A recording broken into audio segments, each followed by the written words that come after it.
What did you do this morning? First thing after you woke up? Be honest. Did you wake up and go straight into panic mode, coffee in one hand, chaos in the other? I've been there. But let me tell you something. What you do in the first hour doesn't just start your day, it shapes your destiny. The morning is like wet cement. Whatever you press into, it stays there. Most people let the world write the first line of their day instead of writing it themselves. But in just 14 days, I learned that if you own your morning, you'll own your life. I stopped reacting and started directing. 10 minutes of silence, reflection, and intention. That's all it took to shift everything. Discipline, my friend, is the bridge between intention and accomplishment. So ask yourself, who's running your day? The clock or your character? Because the one who controls the first hour controls the next 23. Now, the second habit hurt a little because it required saying no. And saying no, I've learned, is one of the most expensive words in the English language. We think success is about doing more. No. It's about doing less, but better. I started cutting distractions like a surgeon removes a tumor. No pointless meetings, no endless scrolling, no energy vampires disguised as friends. Cal Newport calls it deep work. Warren Buffett calls it focus. Whatever you name it, the meaning's the same. Focus is the art of ignoring.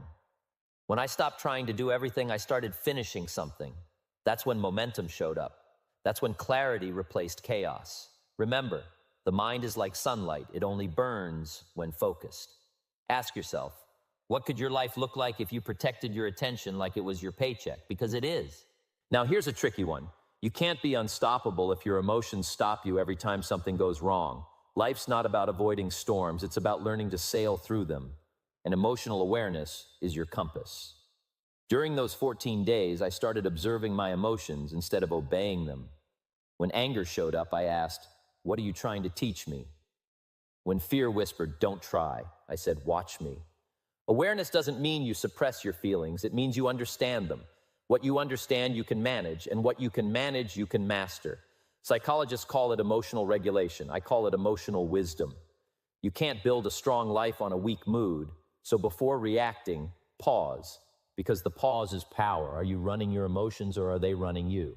Next came the unglamorous secret of every success story: consistency. Everyone wants the big leap, but few commit to the small steps. Motivation gets you started. Consistency keeps you going when motivation runs out, and it always does. I made a deal with myself. Show up every day no matter how you feel. Not perfectly, just consistently. Excellence isn't about intensity, it's about repetition. Athletes, investors, artists, they don't get great by doing it once in a while. They get great by doing it especially when they don't feel like it. And here's the funny thing. When you keep showing up, life starts showing up for you. Momentum becomes your new best friend.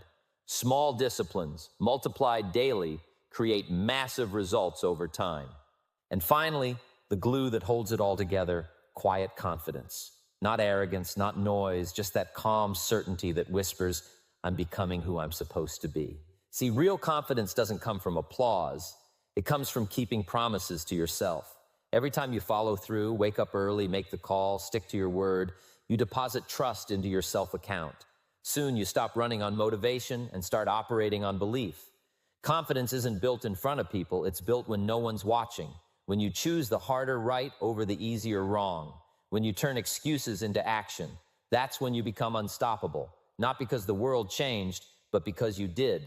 So ask yourself tonight, what promise will you keep to yourself tomorrow morning? Because that's where the power begins.